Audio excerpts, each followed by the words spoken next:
বর্ধমানে এই মুহূর্তের সবথেকে বড় রাজনৈতিক খবর। পশ্চিম বর্ধমানের আসানসোলে বড় সড় রাজনৈতিক ভাঙনে প্রায় 200 জন তৃণমূল কর্মী সমর্থক দল ছেড়ে যোগ দিলেন আইএসএফ এ। বর্ধমানের অবজারভার আইএসএফ এর নেতা জাকির সাহেবের হাত ধরে তৃণমূল ছেড়ে আইএসএফ এ যোগদান করেন এই নেতারা। দল ত্যাগের পর সদ্য তৃণমূল ছেড়ে আসা নেতারা কি বললেন আমাদের চ্যানেলের মুখোমুখি হয়ে, দেখুন সেই প্রতিক্রিয়া। আমাদের এখানে কর্মসংস্থান নেই, বেকার আমরা, রাস্তাঘাট ঠিক নেই। এটা ইল্লিগাল। এই ভারতবর্ষের স্বাধীন নাগরিক হিসাবে তার মত সে প্রকাশ করবে গণতান্ত্রিক পদ্ধতিতে, আর এই গণতান্ত্রিক পদ্ধতিতে তার কণ্ঠস্বরকে যদি আপনারা স্তব্ধ করে দেন তাহলে জেনে রাখবেন আপনারা দেশের সুনাগরিক হতে পারেন না। আপনারা হচ্ছেন দেশের আসল দেশদ্রোহী বলে আপনারা গণ্য হবেন। আমি অবাক হয়ে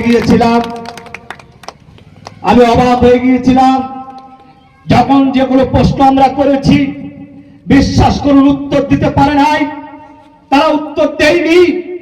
আমি বলেছিলাম আপনি যেমন শাসকে ভোট দেন এটা আপনার পছন্দ, একজন অমুক মাঝি, একজন তমুক ব্যক্তি, পাপ্পু হোক, আক্তার হোক, আপনাদের মধ্যে কেউ হোক, আপনার মতের বিরুদ্ধে যদি কেউ ভোট দেয় আপনি তার উপরে অত্যাচারী স্টিম রোলার চালাবেন?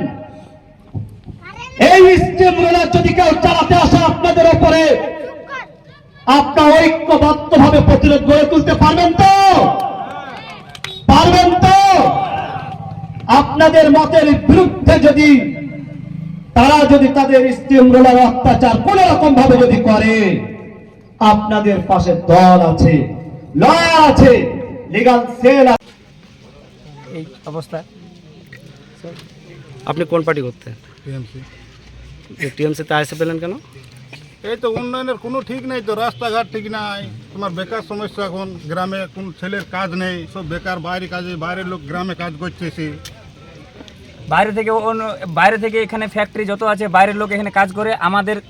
আমাদের যদি যাই তো আমাদেরকে ওই 10 কিলোমিটার, 12 কিলোমিটার, 15 কিলোমিটার এইসব সমস্যা দেখিয়ে মানে বাইরের লোকজন এখানে নিয়োগ হচ্ছে, কিন্তু আমরা যদি লোকাল লোক আমরা পাচ্ছি না এখানে কাজ। বলছি লোকাল লোক হবে না, বাইরের লোক হবে। আর আমাদের নেতারাও ওরকম এই অজুহাত দেখিয়ে বাইরের লোকজন কাজ করছে, কিন্তু আমরা পাচ্ছি না। আমরা লোকাল লোক তবু পাচ্ছি না। তাই আমরা দুর্নীতির বিরুদ্ধে টিএমসি ছেড়ে এই দুর্নীতির জন্য এই দুর্নীতির জন্য আমরা আইএসএফ এ যোগদান করছি। 3-4টা শিল্প আছে এখানে সামনে আমাদের কলিয়ারি আইএসএমএল কোল মাইন পাওয়ার লিমিটেড 1 কিলোমিটারের মধ্যে। আমরা কোনো কাজ নেই এখানে। পলিউশনের সমস্যা, আমাদের খেতে জমি আছে কিন্তু চাষ হয় না ভালোভাবে।